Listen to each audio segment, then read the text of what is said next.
Hello friend, welcome back to my channel. আশা করছি তোমরা সকলে খুব ভালো আছো।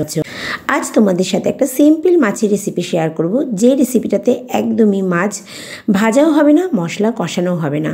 এই প্রচণ্ড গরমে হালকা একটা মাছের রেসিপি শেয়ার করব, যেটা করতে কিন্তু নতুন রাঁধুনি বা যারা একদম রান্নাঘরে প্রথম রান্না করছো তারাও অনায়াসে করে নিতে পারবে। আমি এখানে 3 পিস মাছ নিয়ে নিয়েছি। তোমরা যে কোনো রুই মাছ অথবা কাতলা মাছের পিস ইউজ করতে পারো। মাছগুলোকে ভালো করে ধুয়ে নিয়ে আমি এখানে দিয়ে দিচ্ছি নুন, স্বাদ মতো নুন দিয়েছি, দিয়ে দিয়েছি হলুদ গুঁড়ো, লঙ্কার গুঁড়ো আর দিয়ে দিচ্ছি জিরের গুঁড়ো। এরপর আমি এখানে দিয়ে দিচ্ছি 3 টেবিল স্পুন টক দই। অবশ্যই আমার স্পুনের সাইজটা বড়, তোমরা চাইলে 4 টেবিল স্পুনে ইউজ করতে পারো। তবে যে যতগুলো মাছ ব্যবহার করবে ঠিক সেই পরিমাণ অনুযায়ী তোমরা মশলা বা টক দইয়ের পরিমাণটা নিয়ে নেবে।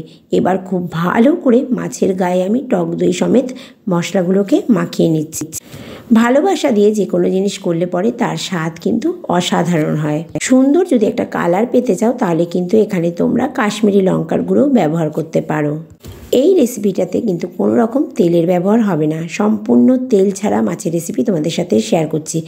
আমার চ্যানেলে কিন্তু একটা চিকেন বিরিয়ানির রেসিপিও তেল ছাড়া আছে, তোমরা চাইলে অবশ্যই দেখে নিতে পারো। এরপর দেখো কাসুরি মেথি হাতে ক্রাশ করে আমি উপর দিয়ে ছড়িয়ে দিলাম।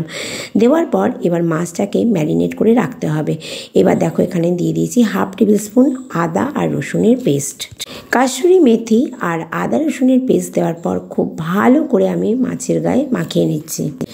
মাছের গায়ে মাখানো কমপ্লিট হয়ে গেলে এটাকে আমি 10 থেকে 15 মিনিট মতো ম্যারিনেট করতে রাখতে দিয়েছিলাম। Marinate complete. এবার দেখো আমি এখানে একটা ফ্রাইং প্যান নিয়ে নিয়েছি, তার মধ্যে মাছগুলোকে সাজিয়ে দিচ্ছি। এবার উপর থেকে যে মশলা দিয়ে মেখেছিলাম মাছটা, সেই মশলাগুলো আমি দিয়ে দেবো। দেখতেই পেলে ফ্রাইং প্যানে কিন্তু আমি কোনো রকম তেলের ব্যবহার করিনি, সম্পূর্ণ তেল ছাড়া মাছের রেসিপি আমি তৈরি করছি। এটা একবার অবশ্য বাড়িতে বানিয়ে দেখো, দুর্দান্ত খেতে হয়। দিয়ে দিলাম সামান্য পরিমাণে মশলা ধোয়া জল। অবশ্যই তোমরা যে যেমন ঝোলের পরিমাণ খাবে ঠিক সেরকমই ব্যবহার করো।